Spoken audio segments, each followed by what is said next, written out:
Pour chanter Veni Creator, il faut avoir chasuble d'or.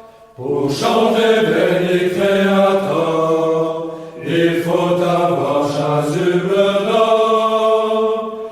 Nous entrissons au grand de l'église, mais nous pauvres car nous n'avons pas de chemise. C'est nous les cavaliers, nous sommes connus. Nous sommes le lundi 4 août 2025, date anniversaire de l'abolition des privilèges. Et nous allons commencer la restauration, c'est-à-dire la partie qui va de 1815 à 1830. C'est le tableau le plus connu du Congrès de Vienne. Ça, ce sont tous les diplomates. Il n'y a aucun roi là. Ce ne sont pas les souverains. Ce sont les diplomates du Congrès de Vienne. C'est de l'été 2014 à l'été 2015. Ouais, 1815. Excusez-moi, 1815. Donc 1815, effectivement. Alors ici, j'avais dit que ce monsieur, je pensais que c'était Alexandre Ier, tsar de Russie. En fait, c'est faux. C'est l'anglais Castlereagh, on ne voit pas très bien le nom. C'est donc, il représente l'Angleterre et c'est Castlereagh, le ministre des Affaires étrangères, qui était proche de Talleyrand qu'on voit ici. Talleyrand, je l'avais reconnu, il est reconnaissable. Et je croyais que Castlereagh, c'était lui, parce que Talleyrand et Castlereagh étaient assez proches. En fait, je me trompais, Castlereagh était là. Talleyrand est ici. Et c'est tous les deux qui arrivent à convaincre Louis XVIII d'accepter, on va le voir tout à l'heure, la charte constitutionnelle. Talleyrand a fait un gros travail pour qu'il voulait restaurer les Bourbons, pour pacifier quand même la France. Et c'est lui qui arrive, avec l'appui de Castlereagh, à faire accepter à Louis XVIII le principe d'une monarchie, non pas de droit divin, mais constitutionnelle. C'est très important. À côté de Castlereagh, ici, on a le ministre russe des Affaires étrangères. Lui, il représente Alexandre Ier, c'est Nesselrode. Et ces diplomates vont jouer un rôle important aussi tout au long de la Restauration. Lui, c'est le grand Metternich, qui est le Premier ministre d'Autriche, ministre des Affaires étrangères et Premier ministre, et qui dirige complètement la politique autrichienne. Et ça va durer longtemps. Metternich, jusqu'en 1848, il joue un rôle important. Il représente l'empereur François Ier, empereur d'Autriche, qui est assez effacé et qui s'en remet complètement à Metternich pour prendre les décisions. Ici, nous avons donc von Hardenberg, qui est le ministre des Affaires étrangères prussien et qui représente le roi prussien qui est un peu effacé. On avait vu Frédéric Guillaume III de mémoire, qui était un peu timoré. Et donc, ce von Hardenberg joue un rôle important pour la Prusse. Et ici, on a le grand militaire anglais Wellesley, qui va devenir duc de Wellington après Waterloo, qui est le vainqueur de Napoléon, puisque d'une part, c'est lui qui libère l'Espagne des armées napoléoniennes. Je me situe d'une manière objective, pas en français pro-napoléonien, même si j'admire beaucoup la personnalité de Napoléon, mais j'essaie d'être objectif pour avoir une vision européenne et pas une vision franco-française de l'histoire. Donc Wellesley a libéré l'Angleterre à partir de Lisbonne.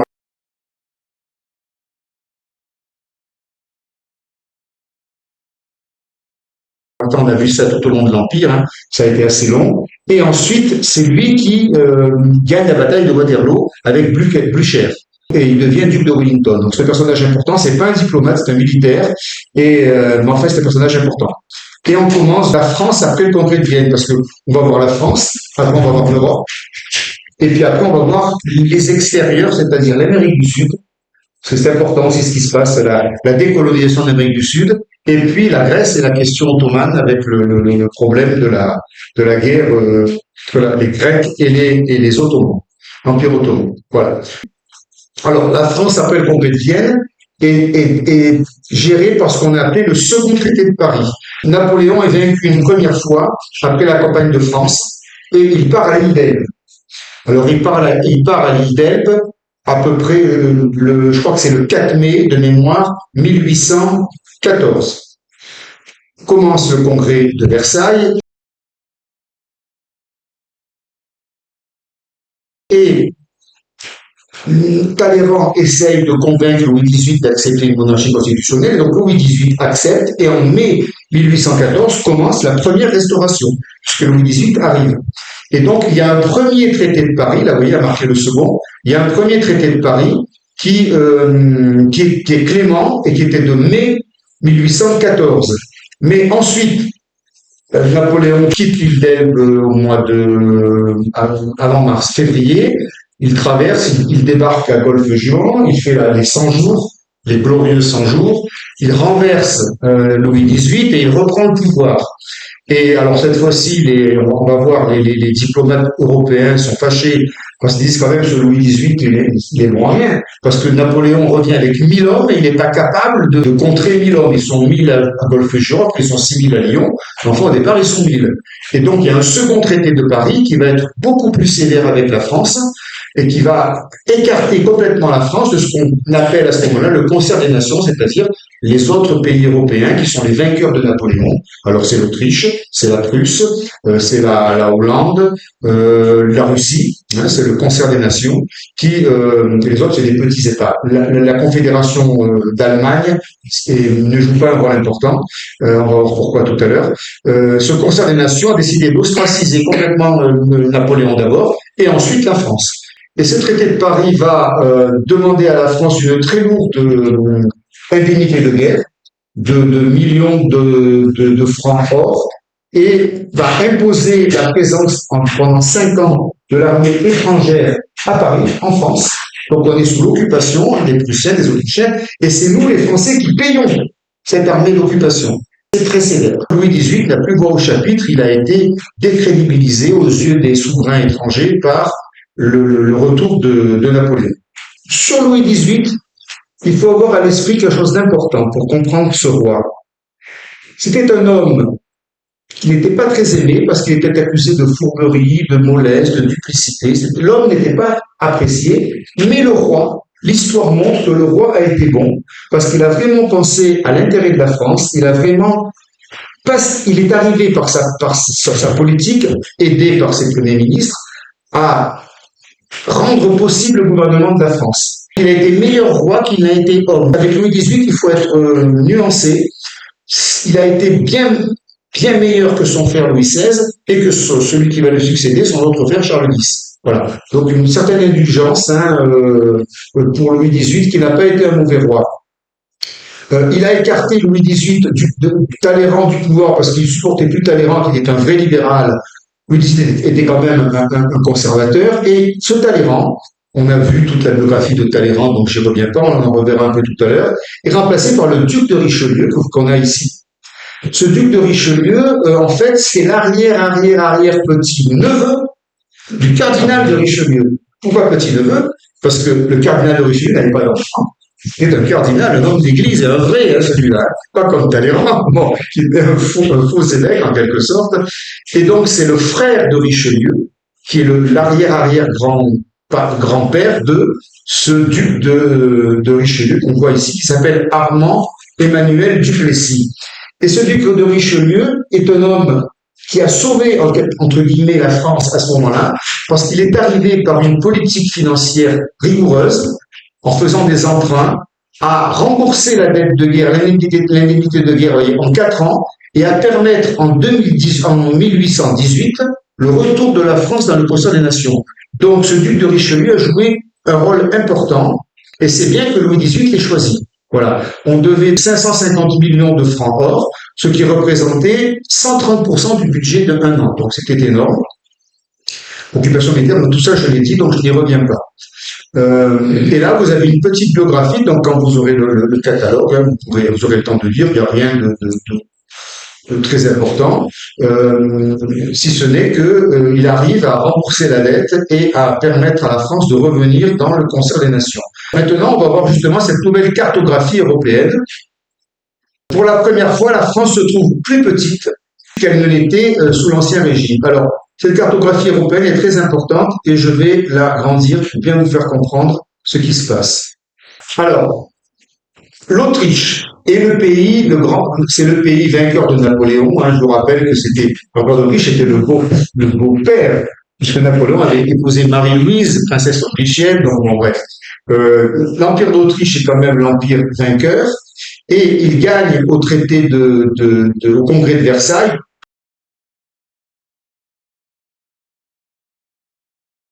Toutes les provinces qui sont à l'ouest de l'Autriche, donc plutôt à l'est de la France, qu'ils avaient perdu. Donc on a ici des provinces italiennes, donc c'est la côte adriatique ici.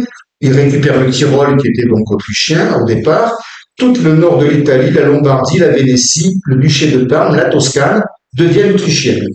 La Russie gagne aussi parce qu'elle accapare une partie de la Pologne ici. C'était le Grand-Duché de Varsovie qui était beaucoup plus grand, là j'aurais pu le marquer d'ailleurs, les anciennes frontières, qui devient royaume de Pologne pour la partie russe. Et la Russie obtient ici un État tampon par rapport à l'Empire ottoman, parce qu'il y avait toujours la guerre entre la Russie et l'Empire ottoman. Alexandre Ier est content, le congrès de Versailles le récompense, et puis là c'est pas sur la carte, la Russie garde la Finlande, qui est au-dessus, là, j'aurais pu la mettre dans la carte, donc ça aurait réduit la carte. La Finlande reste russe. Elle avait été associée à la Suède. La Suède avait perdu la Finlande. Je sais plus, je crois que c'est le traité de Tilsit. Et la Finlande reste russe. La Prusse, on la voit ici, en deux parties. C'est le grenat, là, c'est le couleur bordeaux. La Prusse n'a pas pu obtenir sa réunification. Parce que le Hardenberg, dont je vous ai parlé tout à l'heure, le diplomate prussien a demandé au congrès de Vienne la réunification de la Prusse. Ça n'a pas été accepté par l'Autriche, parce que le patron, c'est quand même Metternich ici. Il y a donc deux Prusses séparées, et il y a une partie des États allemands ici qui sont des États allemands, mais qui n'appartiennent pas à la Prusse. Alors, ils sont en abréviation, hein. Baden, le duché de Berg, le Württemberg, la Bavière, là, je sais plus, la Westphalie, voilà, la Saxe. La Saxe est coupée en deux. Là, c'est le sud de la Saxe et le nord de la Saxe ici, fait partie de la Prusse. On se dit, mais c'est bizarre quand même, ce découpage. Pourquoi on n'a pas plus réunifié? En fait, il y a une raison précise. D'autant qu'il faut ajouter à ce découpage des États allemands de la Prusse un découpage bizarre que vous avez ici en jaune, qui est la Confédération germanique. Alors cette Confédération germanique, elle a une histoire. Elle ressemble, et c'est une résurgence un peu de l'ancien empire, de Saint-Empire romain germanique, qui datait de l'an 1000. Il avait déjà à peu près cette configuration. Et c'est Napoléon en 1806, avec toutes les victoires qu'il a eues, Iéna, etc., qui abolit, qui efface le Saint-Empire romain germanique. Et Napoléon, on l'a vu dans l'Empire, avait créé la Confédération du Rhin. Pourquoi? Alors ça ressemblait, hein. La Confédération du Rhin, ça ressemblait à peu près à ça, mais c'était la partie ouest, c'était la partie rose ici. Parce qu'il voulait séparer Napoléon les États allemands, les petits États allemands, hein, dont vous avez ici les plus importants, de la Prusse, pour affaiblir la Prusse. Il espérait que ces États allemands, en leur donnant certaines faveurs, se rallient définitivement à la France et que ça empêche la Prusse de réunifier tous les États allemands. C'est ce qui va se passer avec Bismarck en 70, hein, mais je ne veux pas anticiper. Et là, l'Autriche, le congrès de Vienne, repart sur le même ensemble élargi et fait la Confédération germanique. Mais l'Autriche englobe dans la Confédération germanique toute cette partie de l'Autriche, ce qui est artificiel. Pourquoi ne pas laisser la Germanie aux Germains? Puisque finalement, on pouvait très bien l'arrêter aux frontières de l'Autriche. C'est parce que Metternich ne veut pas que les États allemands se regroupent et deviennent une grande puissance militaire dirigée par la Prusse. Il ne veut pas ça. Et donc, il sépare la Prusse de la Confédération germanique, et il oblige la Confédération germanique à empiéter sur la Russie, sur l'Autriche, ce qui lui permet de nommer l'empereur d'Autriche président ou directeur de la Confédération, non pas empereur, mais dirigeant de la Confédération germanique. La Confédération germanique a pour dirigeant l'empereur d'Autriche. Ce qui lie les mains complètement des États allemands. On va voir que ça va créer des problèmes et on va aller vers une rébellion nationaliste allemande à partir de là. Cette carte, elle est compliquée à comprendre parce que la politique de Metternich ici veut neutraliser ce qu'il suppose être la résurgence de l'esprit allemand et de l'esprit prussien. Il ne veut pas qu'ils se réunissent. Voilà pourquoi on a cette configuration bizarre de la Confédération germanique. Ensuite, ici, on a les Pays-Bas qui ont annexé la Belgique. Donc la Belgique n'existe plus, elle est intégrée aux Pays-Bas. La Suisse, ici, reste la Suisse, Confédération helvétique. Elle passe de 19 cantons à 22 cantons. L'Italie, ici, est complètement morcelée en 4 entités. Déjà, le congrès de Versailles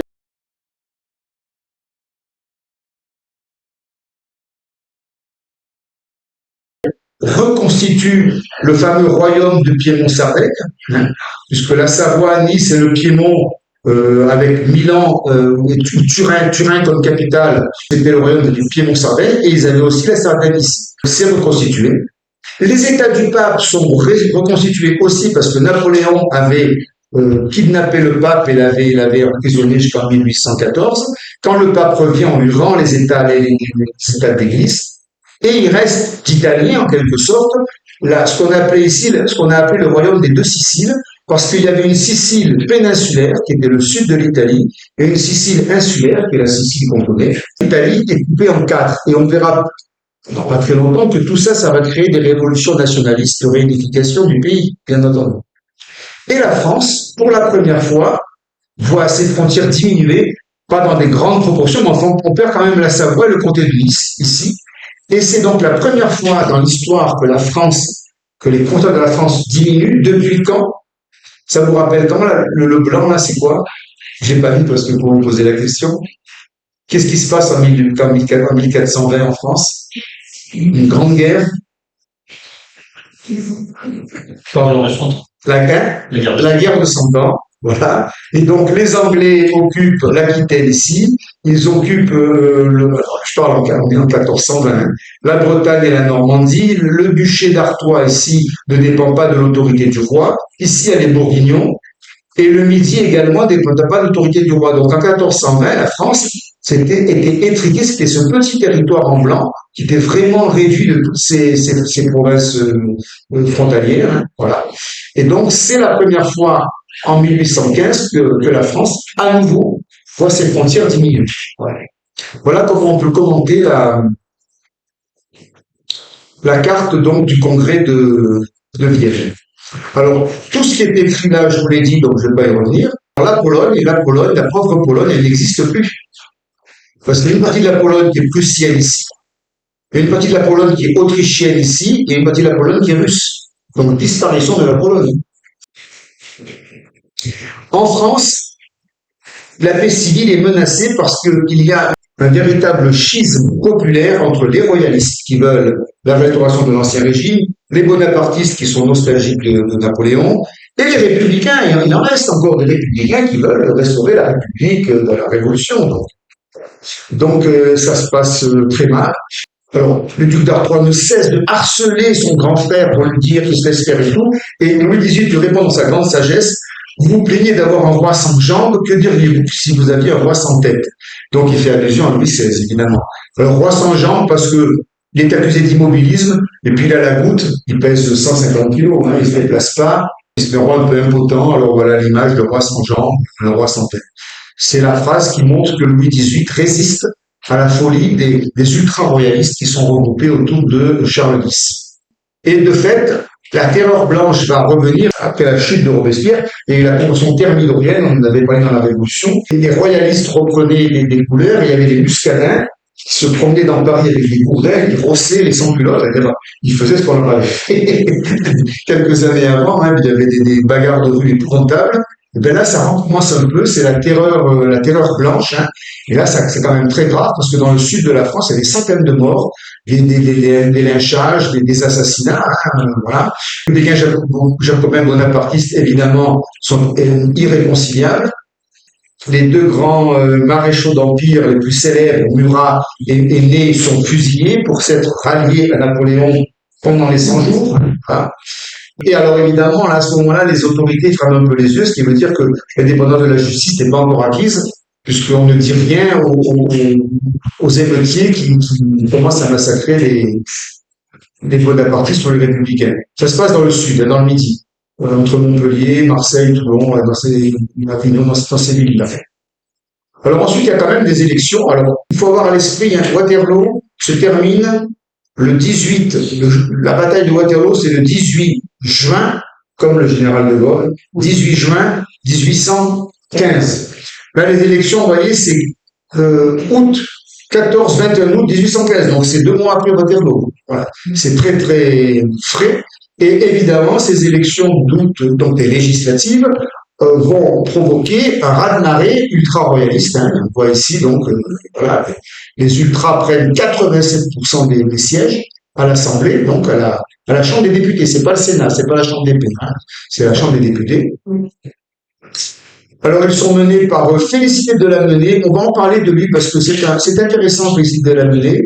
C'est un homme d'église qui, au départ, est un ultramontain. C'est-à-dire qu'il considère que le pouvoir du pape est important, que l'Église catholique est basée sur le pouvoir du pape. C'est un religieux, il pense ça, c'est normal.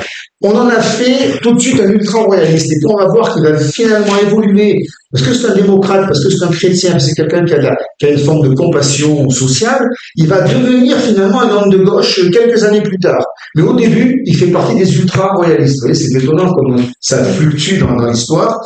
En revanche, Joseph de Villèle, lui, restera bien à droite. Alors on commence par parler de gauche et de droite après la chute de Napoléon. Là, on est vraiment alors c'est dans le langage populaire, les journalistes vont s'en emparer et ça va devenir officiel quelques années plus tard. Donc j'anticipe un peu, mais c'est des termes qui commencent à être utilisés qui vont donc des royalistes qui sont à la droite jusqu'aux républicains qui représentent la gauche. Les constitutionnels, ce sont théoriquement le parti qui soutient Louis XVIII puisqu'ils sont favorables à la Constitution. Alors c'est étonnant parce qu'on les appelle les doctrinaires. Aujourd'hui, doctrinaire, ça fait radical. En fait, à l'époque, pas du tout. Ils développaient la doctrine de la Constitution, disant que la Constitution c'est le meilleur compromis pour une paix sociale, une paix politique. Donc on a dit oui, vous développez une doctrine, et les ultra-royalistes les ont appelés les doctrinaires. Mais ce sont des constitutionnels, ce sont des modérés, des doctrinaires, ce ne sont pas des radicaux. Ils sont partisans de la réconciliation nationale. Ça, c'est les deux partis qui sont élus, et les pauvres indépendants qui étaient représentés à la gauche républicaine obtiennent 0 député, là on ne les voit pas, hein, sur l'arc de l'Assemblée nationale, aux élections de août 1815. Leur principal représentant, c'est Benjamin Constant. Benjamin Constant, c'est intéressant, c'est un homme de grande culture, c'est un écrivain qui avait à la fois la culture anglaise, parlait couramment anglais, allemand et français. On lui reproche maintenant d'avoir soutenu Napoléon, d'avoir rédigé son acte constitutionnel pendant les 100 jours. Et donc après, il va en payer l'addition puisqu'il aura 0 élu aux élections d'août 1815. Alors, à l'époque, quand on dit élection, il y a 40 000 votants, 40 400 votants, donc c'est vraiment le sens électoral, ceux qui paient l'impôt, qui paient un impôt assez cher, d'ailleurs sur le revenu, ce qui réduit beaucoup évidemment le nombre d'électeurs. Donc c'est la bourgeoisie, c'est même la bourgeoisie aisée qui vote. Et puis maintenant une partie de la noblesse, puisque les immigrés sont revenus. Voilà. Évidemment, le retour massif des immigrés impacte le corps électoral, ce qui explique la vague ultra-royaliste. Mais le roi, et c'est là qu'on voit que c'est un bon roi, ne se réjouit pas du triomphe de ses partisans qui sont les ultra-royalistes. Hein. Il dit, cette chambre est plus royaliste que moi, c'est une chambre introuvable.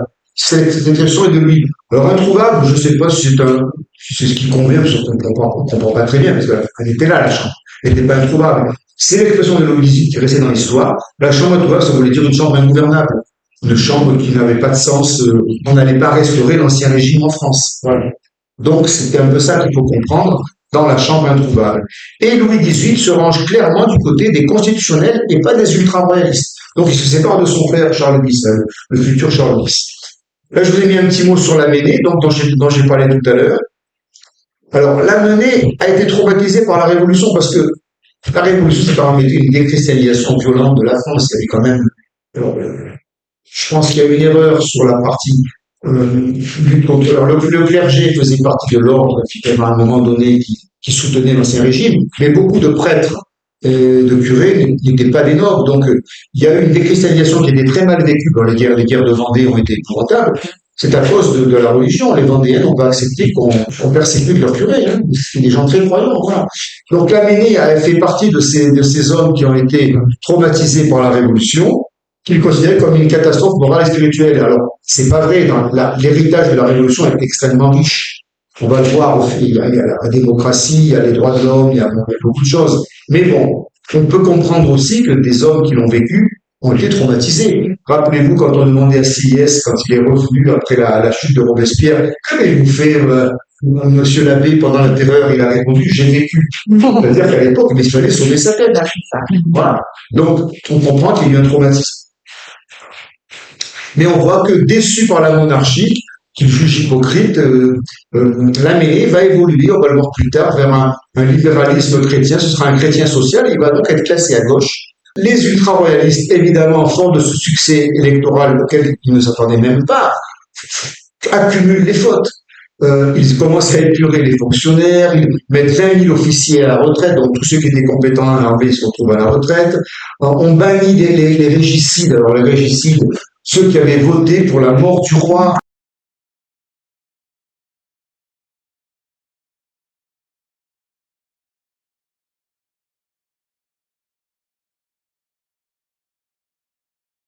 Et donc ces régicides qui ont voté, c'était un vote public.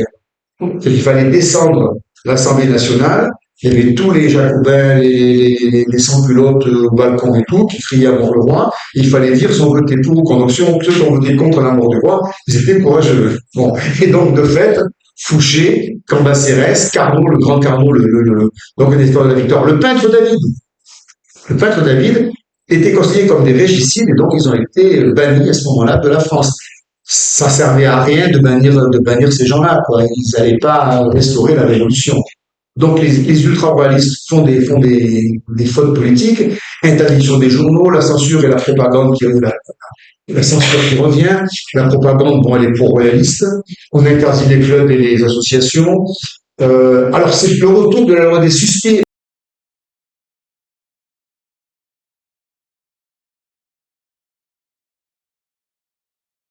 La loi des suspects, c'est quand même impressionnant. Là, ils recommencent. Les royalistes font les mêmes fautes, mais en sens inverse. Voilà, c'est quand même manque de sens politique important.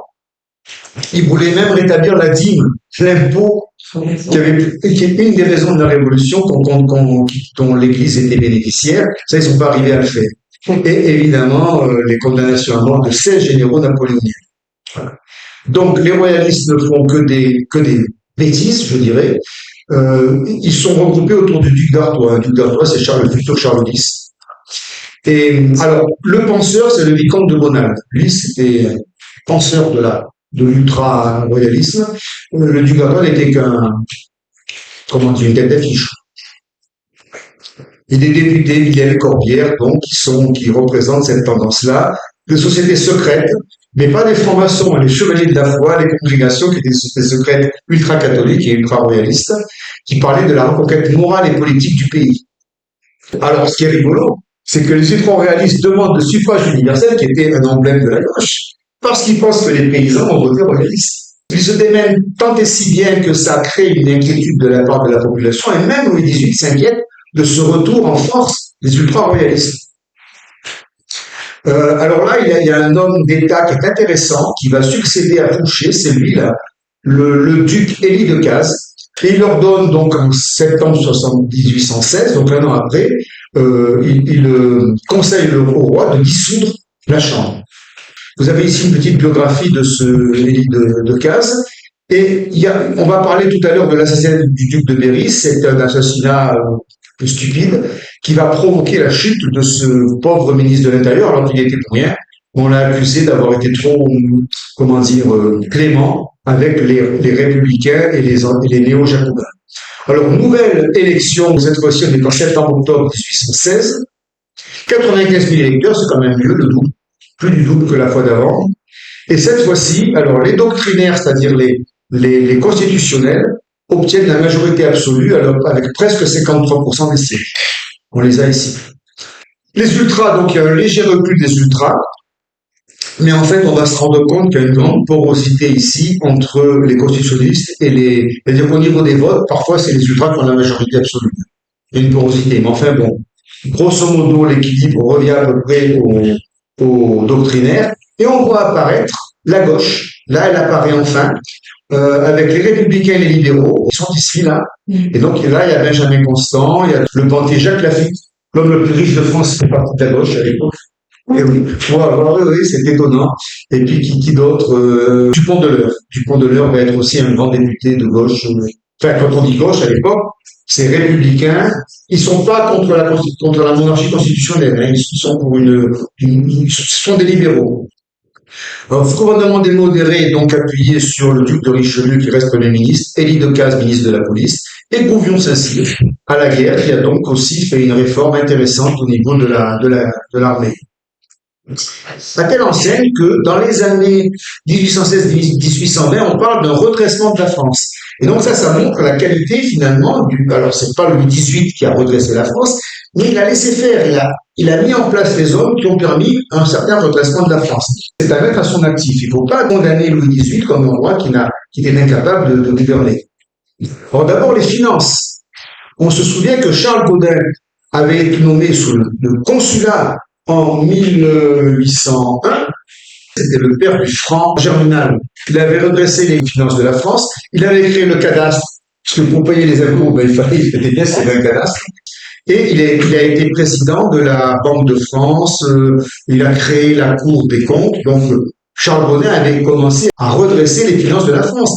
Parce que ces finances étaient catastrophiques, la Révolution française pourrait ne s'expliquer que par la crise économique.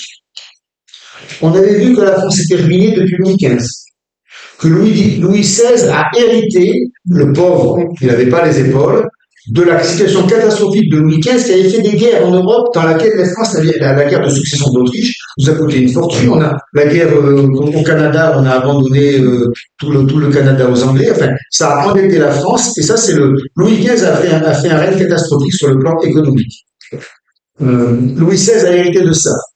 Louis XVI a eu de très bons ministres des Finances, Turgot, contre les Mougeot, et Necker, le ministre Genevois, qui n'ont cessé, alors ça a duré 15 ans, de 74 à 89, 88, parce que les États généraux, la décision c'est 88.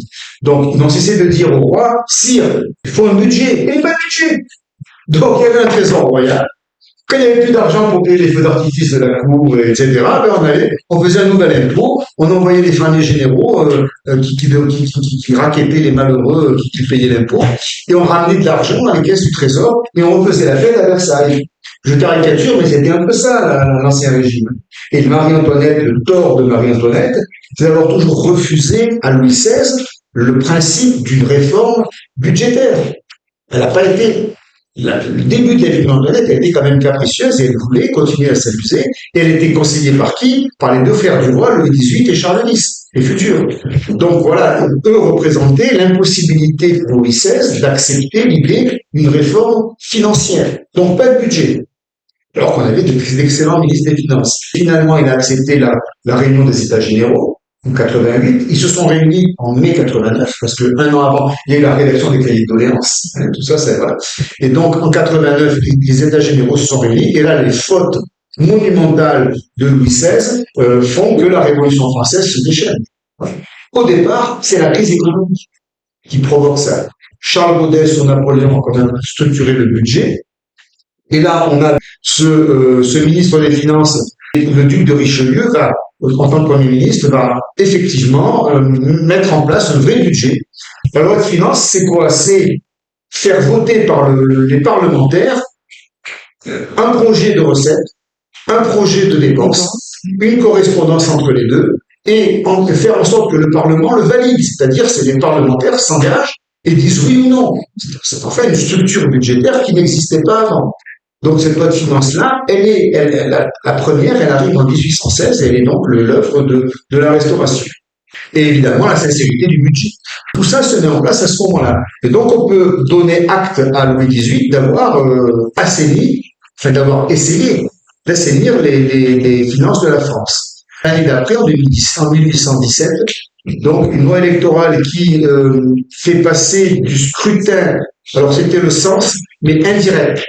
C'est-à-dire que par département, les communes votaient pour des représentants départementaux qui se mettaient d'accord entre eux et qui, entre eux, votaient pour des députés nationaux, ce qui fait qu'à l'arrivée, c'est pas le peuple qui désignait les députés, c'était par des corps intermédiaires.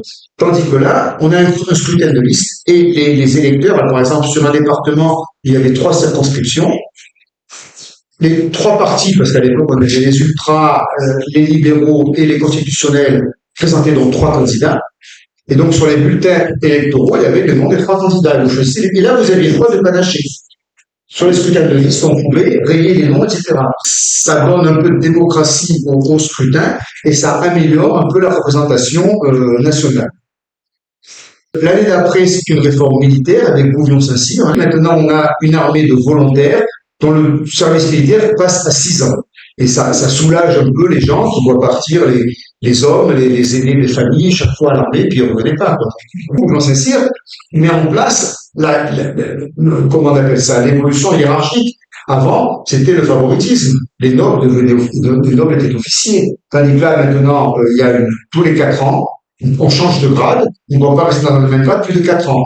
Donc il y a une évolution, une ascension dans les grades qui rend l'armée finalement plus démocratique, et puis c'est un peu la récompense au mérite. Celui qui a une longue carrière militaire se voit arriver finalement à un grade d'officier. Ça, c'est l'œuvre de Bouvion-Saint-Cyr, qui est un assez bon ministre de la guerre. Ensuite, les lois sur la presse, alors ça c'est l'année d'après, en 1819, un régime très libéral permet une certaine liberté de presse, et donc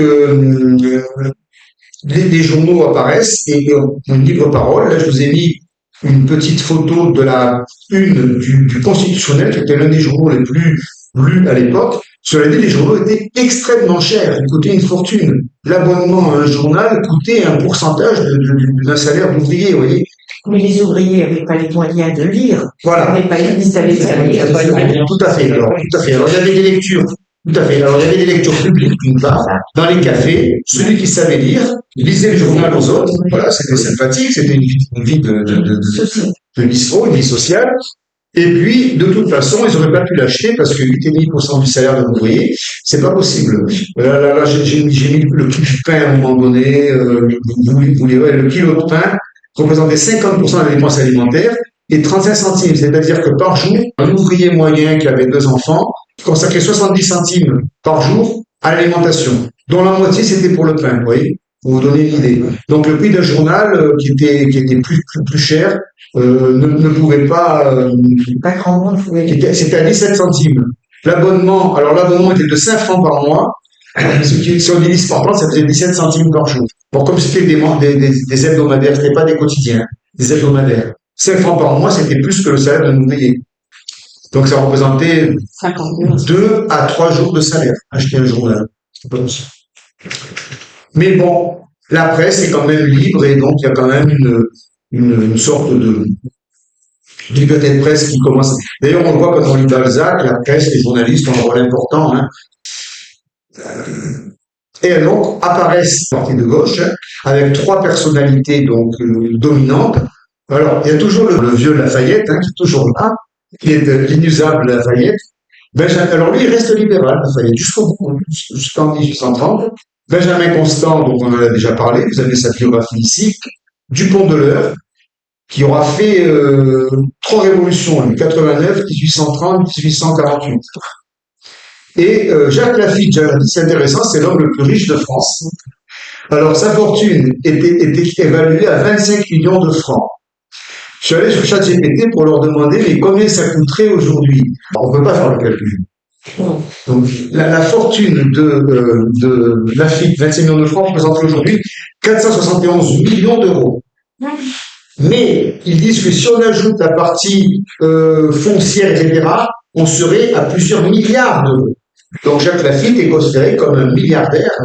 Et il est classé à gauche. C'est un libéral. Et donc c'est rigolo. Vous lirez sa biographie. On voit que dans ces 4 années-là, finalement, il y avait un balbutiement démocratique, peu à peu, on mettait les choses en place. Ça aurait pu continuer comme ça parce que la gauche n'était pas radicale.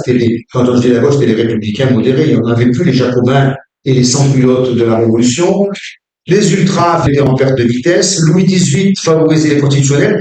Donc on avait un gouvernement grosso modo qui était plutôt sur le centre, et ça aurait pu continuer comme ça. Malheureusement, il y a eu un l'assassinat du duc de Berry, qui va finalement amener au retour des ultras et puis au règne de Charles X. Alors, pourquoi ce malheureux Charles Ferdinand d'Artois, duc de Berry, a été assassiné? Alors on le voit ici, bon lui c'est un bon vivant, c'est un brave homme. Il a 4 enfants illégitimes en Angleterre, donc il a fait à nous les petites anglaises là-bas pendant l'immigration. Il avait donc une maîtresse anglaise qui avait 4 enfants. Il avait aucune ambition politique, ce duc de Berry. Sauf que il était par voie de conséquence le seul personnage qui incarnait la suite de la dynastie des Bourbons. Parce que Louis XVIII n'avait pas d'enfant. Oui. Louis XVIII était malade, c'est un homme qui avait une santé fragile, une mauvaise santé, donc il n'avait pas d'enfant. Donc, déjà, en ligne directe, il n'y avait pas d'héritier à Louis XVIII. Charles X, le frère, le petit frère de Louis XVIII, avait 2 enfants. Le grand-fils de Charles X était le duc d'Angoulême. Alors, c'était un homme austère, pieux, acariâtre, renfermé. C'est un homme qui était complètement introverti et qui était marié avec une femme qui était encore plus introvertie que lui. Voilà.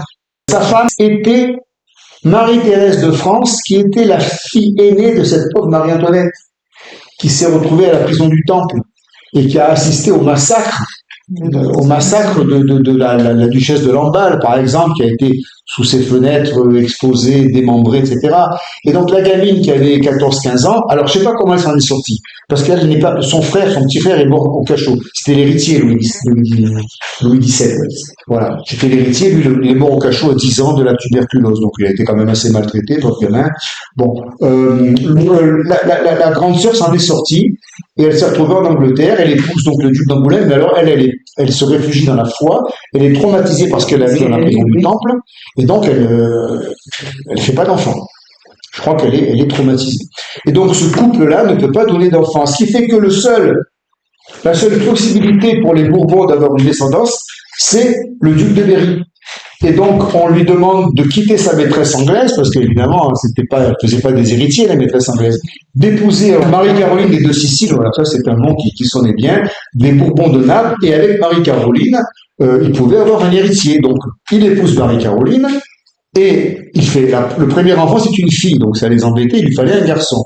Et ce malheureux duc de Berry a été assassiné alors que sa femme était enceinte. Elle a été enceinte finalement d'un garçon, mais qui est né après, qui est devenu le comte de Chambord, et qui est donc théoriquement l'héritier, voilà, l'héritier de la dynastie des Bourbons.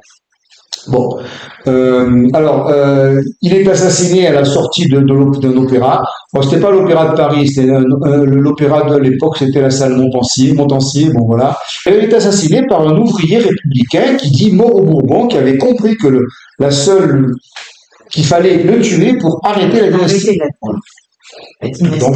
Donc l'assassin est exécuté en juin 1820, mais ce pauvre duc de Berry donc meurt au bout de 6 heures. Il peut avoir perdu beaucoup de sang et donc il ne peut pas être l'héritier de la couronne. Alors une émotion publique énorme est provoquée par cet assassinat et évidemment les ultra-royalistes accusent le ministre de l'Intérieur Decazes d'avoir été trop modéré, trop laxiste.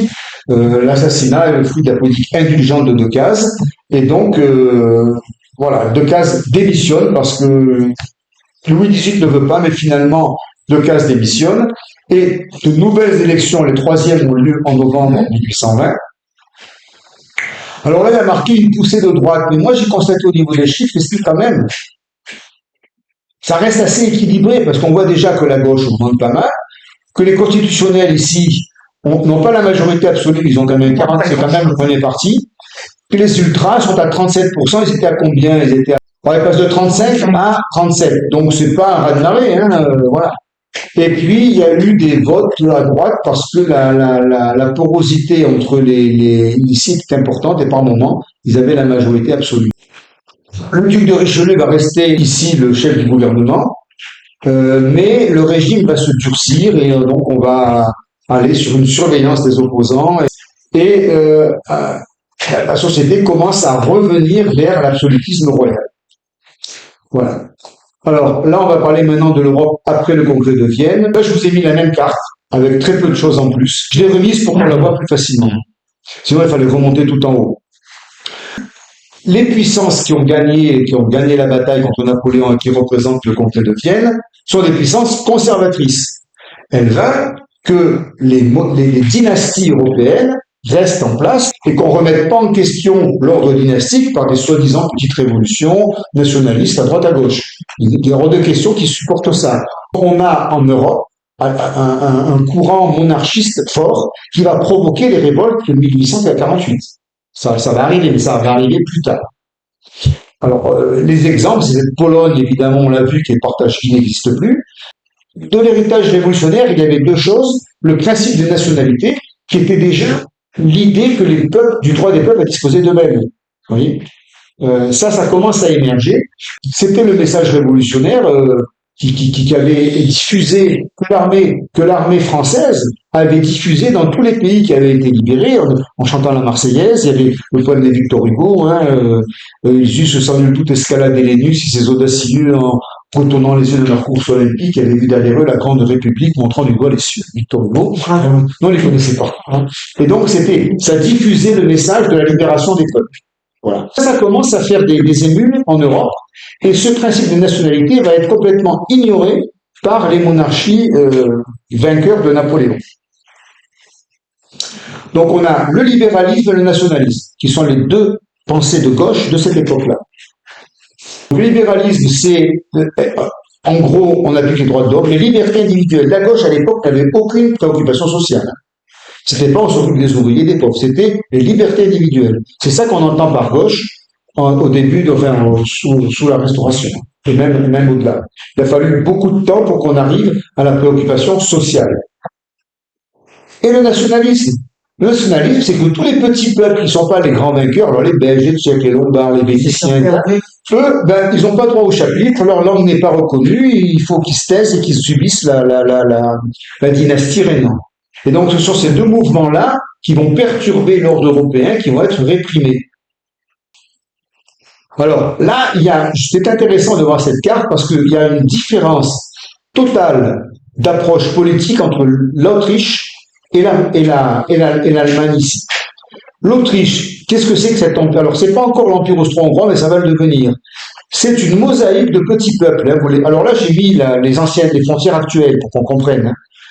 Donc, on a Bosnie, Croatie, Slovénie, voilà. Tout ça, ça fait partie de l'empire autrichien. Donc, l'Autriche ne veut surtout pas de résurgence nationaliste, parce que si on commence à faire plaisir aux uns ou aux autres, l'empire explose. C'est une mosaïque de petits peuples. Alors que les Allemands, c'est le contraire. Ils sont tous allemands, ils sont tous de langue allemande, mais ils sont répartis dans un tas de petits États, comme on a vu 39 États allemands. Et eux, ils veulent la réunification. L'Autriche et l'Allemagne sont dans des stratégies opposées. Ça va finir par une guerre entre l'Autriche et l'Allemagne. Et là, alors là, c'est intéressant parce que là, on ne parle que de l'Allemagne. En noir, vous avez ce que l'Autriche a fabriqué, c'est la Confédération germanique, qui prend ici l'Autriche, vous voyez, et qui remonte ici. Donc, il y a les pays effectivement de langue allemande, qui sont tous là, plus l'Autriche. Et là, en rouge, vous avez l'Empire allemand tel que Bismarck va le fonder en 70. Et dans cet empire allemand, il va ajouter donc tous les pays de langue allemande, plus l'Alsace-Moselle. Là, il fait ça pour se protéger de la France. Et plus ici, je sais plus exactement, une partie de la Pologne. Une partie de la Pologne ici. Alors, oui, mais cette confédération germanique n'a pas de signification. Donc, ils s'en fichent du père d'Autriche. Eux, ce qu'ils veulent, c'est réunir l'Allemagne pour avoir une Allemagne forte. Donc, englober la Prusse, évidemment, dans une Allemagne forte. C'est l'Empire allemand de Bismarck de 70, qui va être déclaré à Versailles après la commune, pendant la commune de Paris. Là, j'ai mis en bleu des commentaires personnels. Peut-être que quelqu'un pourrait les lire. Pierre? Si tu veux. Vas-y. C'est pourquoi il est important de nos jours de bien distinguer nationalisme et impérialisme. Le nationalisme est la volonté d'un peuple de faire nation au sein de ses frontières, alors que l'impérialisme est la volonté d'imposer une domination à un peuple voisin. Or, la gauche française, au cours du XXe siècle, a affirmé à plusieurs reprises le nationalisme, c'est la guerre. Jaurès en 1903, Léon Blum en 1907 et François Mitterrand en 1995. Ce qui montre que le nationalisme, idée de gauche, progressiste, au XIXe siècle est devenu une idée de droite, conservatrice au XXe siècle. Pourquoi ce basculement? 3 raisons historiques selon moi. L'utopie marxiste reprise par Trotsky, prolétaires de tout pays, unissez-vous. L'immense traumatisme de la Première Guerre mondiale, produit du nationalisme européen exacerbé. Et plus récemment, l'idéologie de la construction européenne, fédéraliste, à partir de Maastricht de 1992. Voilà. Le nationalisme, qui au départ est une aspiration populaire à s'affranchir d'un empire, devient au fil de l'histoire, par le marxisme qui rêvait d'une abolition des frontières et la révolution mondiale de Trotsky, devient au fil de l'histoire un facteur de guerre parce que pendant la Première Guerre mondiale, on a fait massacrer dans les tranchées les ouvriers allemands et les ouvriers français qui n'avaient aucune raison de se battre. Et puis ensuite, la construction européenne est venue ajouter une dernière pierre. Si on veut faire une Europe fédérale, eh bien, il faut abolir les frontières. Et donc, on voit bien qu'il y a un réflexe nationaliste qui va se télescoper, qui va s'opposer à cette tendance-là. Voilà comment le nationalisme, en quelques étapes, est passé d'une idéologie de gauche, je pense moi, à aujourd'hui ce qu'on considère comme une idéologie de droite. Et alors, la réaction de ces nations vainqueurs de Napoléon va se concrétiser en trois entités. Il y aura la Sainte Alliance, qui est une création d'Alexandre Ier, le tsar russe. Ensuite, la Quadruple Alliance, qui est une initiative politique de l'Angleterre, et la Quintuple Alliance qui va intégrer la France. Alors, je vais rapidement. La Sainte Alliance, Alexandre Ier, qui est un croyant orthodoxe, rêve d'une Europe chrétienne unie entre orthodoxes, catholiques et protestants. C'est donc un point de vue un peu mystique, un peu pieux d'Alexandre Ier. Ça a donné la Sainte Alliance qui a été un peu moquée par les Anglais qui ont dit que c'était mysticisme et sottisme sublime, etc. Quant à Metternich, il est beaucoup plus réaliste et c'est Metternich qui ne remet pas en question la Sainte Alliance, mais qui demande à créer une quadruple alliance politique sans la France, la Russie, l'Autriche, la Prusse et l'Angleterre forment la quadruple alliance pour vraiment se mettre d'accord sur la stabilité des empires européens et éviter surtout que le nationalisme vienne perturber les frontières des empires. Cette quadruple alliance, Talleyrand l'a trouvée déjà trop conservatrice, mais également l'Angleterre est libérale dans son histoire. Et elle pense qu'il faut faire attention à ce que souhaitent les peuples. Donc la quadruple alliance est aussi le fruit. Elle est conservatrice, mais elle est aussi l'alliance de nations qui sont pas tout à fait d'accord entre elles. L'Angleterre est plus libérale que l'Autriche, clairement, et même que la Russie.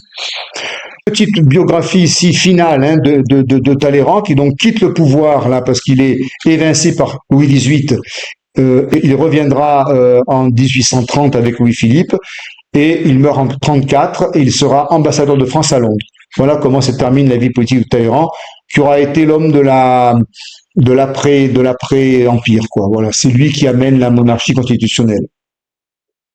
En 1818, au premier congrès de la Quadruple Alliance, le travail du duc de Richelieu permet à la France de revenir dans le Conseil des Nations, parce que la France a payé sa dette de guerre. Du coup, si la France est intégrée dans la Quadruple Alliance, elle devient la Quintuple Alliance. La France revient dans le Conseil des Nations en 1818. Bon. Toutefois, cette Quintuple Alliance va se heurter à des dissonances, des oppositions. Déjà, en Allemagne, il y a un mouvement libéral et national qui est important, puisque les Allemands veulent se fédérer entre eux. Donc, ils remettent en question l'existence même de cette confédération germanique. Elle n'a pas de diète, pas de parlement, pas de texte de loi, donc ils veulent une constitution commune nationale allemande, et ces étudiants-là sont également soutenus par le diplomate allemand von Hardenberg, qui va essayer de revendiquer pour l'Allemagne un statut et une existence un peu plus consistante qu'une simple confédération allemande. Mais il n'y arrivera pas. Oui, il y a un assassinat, pardon, j'ai oublié. Là, c'est un autre assassinat. C'est pas celui du duc de Berry. C'est un écrivain conservateur, Kotzebue, qui est russe, est assassiné par un étudiant allemand. Et donc, ça fige en Allemagne le mouvement d'évolution démocratique et constitutionnelle. Les patriotes allemands n'obtiendront pas ce qu'ils demandent. On va revenir à la surveillance des universités et à la censure de la presse. En Espagne, Ferdinand VII est le roi d'Espagne. Ferdinand VII, vous vous souvenez, dans Napoléon, c'était le fils de Charles IV, Carlos IV, qui voulait prendre la place de son père. Finalement, bon, il y arrive. C'est un roi extrêmement absolutiste, autoritaire. Il y a eu des tentatives en Espagne de rébellion contre l'absolutisme de Ferdinand VII. Metternich demande à Louis XVIII, allez donc vous occuper du problème espagnol. puisque vous êtes à côté, vous avez fait ce qu'a fait Napoléon, allez donc régler le problème, et ça permettra de voir si Louis XVIII est capable de mener une action militaire au profit de la quintuple alliance, parce qu'il fallait maintenir l'ordre européen. C'est Joseph de Villèle qui s'en occupe, et 100 000 militaires français, 95 000 exactement, qu'on va appeler les 100 000 fils de Saint-Louis, vont aller en Espagne jusqu'à Cadix, mais en fait les Espagnols ne vont pas se rebeller comme ils l'ont fait sous Napoléon, il n'y aura pas de guerre, il n'y aura pas de massacre. Le régime des Ferdinand VII va être rétabli, et il régnera en monarque absolu jusqu'en 1833. Et ça permet à Louis XVIII de dire, vous voyez, j'y suis arrivé, hein, j'ai envoyé les troupes et ça a marché. Donc ça redonne à la France un petit peu de prestige aux yeux des Européens qui commençaient à considérer Louis XVIII comme quelqu'un de totalement incapable. Bon, en Italie, on termine par là. En Italie, le pays est morcelé, on l'a vu, en 4 parties. Metternich fait intervenir les troupes pour dissoudre le Parlement napolitain qui avait des leaders libéraux qui commençaient à s'exprimer. Idem dans le Piémont et à Turin. Les velléités de rébellion italienne là, pour réunifier l'Italie sont tout de suite neutralisées par l'Autriche. Cette Europe de 1820 est très divisée. En France, les ultra-royalistes tentent de revenir à l'ancien régime. Le règne de Charles X va arriver parce que quand la mauvaise santé de Louis XVIII qui meurt en 1824 va amener Charles X, et là évidemment ça va créer la révolution de 1830. En Europe, Russie et Autriche sont partisans du statu quo contre des aspirations nationales et libérales un peu partout en Europe. La Prusse veut sa réunification et va finir par l'obtenir. Quant à l'Angleterre, elle espère une évolution libérale, économique et politique, mais elle ne peut pas contrer les évolutions européennes. Donc, il y a en germe tous les événements qui vont se déchaîner ensuite tout au long du XIXe siècle. Voilà, et maintenant on peut faire la pause.